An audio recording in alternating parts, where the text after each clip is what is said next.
Jim Gray has been a wonderful advocate when he was actually still a judge, not after, but while he was a sitting judge, as well as since then. He's traveled the country talking about the harms of the drug war, and now he is running for Vice President of the United States as a Libertarian with Gary Johnson.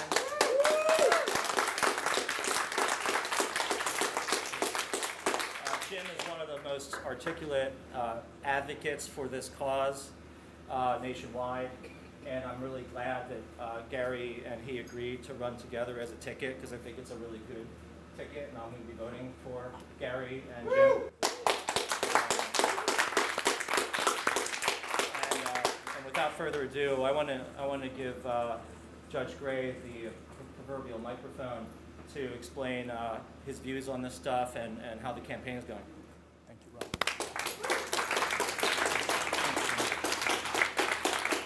Well, thank you, Rob, and thanks all of you. The program is building, the movement is building, but it's shocking how slowly it's coming. Actually, I'll confess to you very openly, I'm a former drug warrior. I was a Navy JAG attorney and actually filled out the charge sheets against some shipmates for narcotics-related offenses, etc.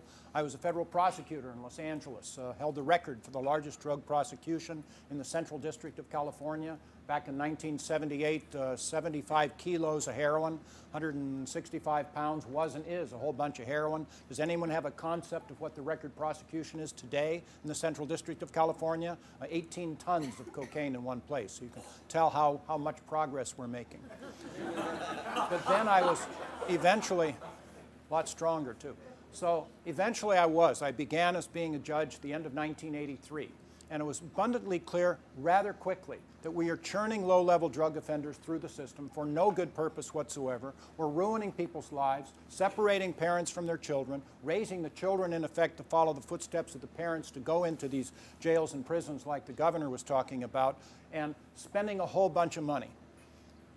And the secret, it hits me between the eyes that you start realizing the truth of this, which is the tougher we get with regard to the prosecution of nonviolent drug offenses, literally the softer we get with regard to the prosecution of things like robbery, rape, and murder.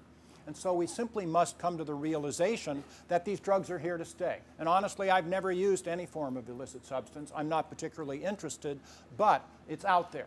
And so if they're here to stay, let's try to, instead of moralizing about this and trying to incarcerate our way out of this stuff, let's try to manage the issue and really focus on the important things in the criminal justice system, which is controlling what people do. Now, you and I tonight can all go home if we're over 21. I think all of us are. And we could drink 12 martinis if we wanted to. Clearly not a smart thing to do, medically a harmful thing to do, but not a violation of law, nor should it be.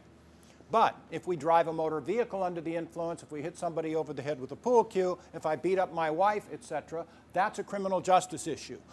Why? What's the difference? Because if I drive a motor vehicle under the influence, now I'm putting your safety at risk. Legitimate criminal justice function. So yes, I have started talking about this as publicly as I can. It's so apparent to me that what we're doing isn't working. Oh, come on, it's much worse than that. I am now quoted as saying accurately that drug prohibition is the biggest failed policy in the history of the United States of America, second only to slavery. And it's true. So, yes, I've been speaking publicly about it. I've been on numbers of radio, TV shows, and actually, Montel, yours was the first show I was on nationally. Haven't shaken your hand since. It's good to see you again, and thank you and bless you for what you're doing. Thank you, sir.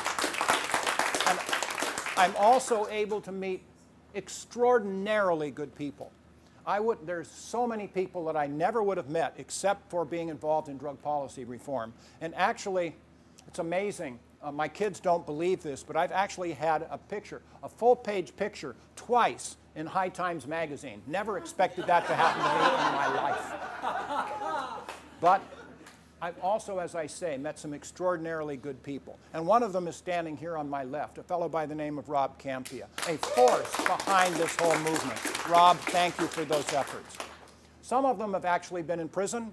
Some of them are still drug addicted. Others are like me that haven't used any of these illicit drugs. But I held a press conference. Actually, it's an unusual thing for a sitting judge to do, back in 1992, actually. and stated my views that what we're doing isn't working, put our heads together and come up with something that will work better. Actually, that isn't hard because we couldn't do it worse if we tried. Thereafter, I'd never heard of a fellow by the name of Gary Johnson, but he, as the sitting governor of New Mexico, also held a press conference back in 1999, stating after he had conducted what he called his audit and found that what we're doing isn't working, he made it very public and then started making changes in New Mexico. And he was able to help turn this away from incarceration into helping people with regard to treatment, with regard to education, with regard to things that actually help. And so I got to know him. I actually wrote a book, and he actually endorsed it, which was neat. Along with, by the way, I'm deeply proud to say, a fellow by the name of George Shultz, who was the Secretary of State under Reagan, Milton Friedman, who will always be a hero of mine, and Walter Cronkite. And I thought, you know, get those four people together, you're doing pretty well. So yes, it's critically important. This initiative in Colorado, I tell you, it's exciting. Our campaign has endorsed it, as well as the campaign in Oregon and Washington. When this passes in Colorado, it's going to be revolutionary. Everybody in this room knows someone that votes in Colorado. Contact them tomorrow morning, remind them to vote on, I think it's Initiative 80, if I'm not, 64, 80, I keep forgetting. 64 is Colorado. 64 is Colorado. Thank you. I heard an echo back there, and that's good.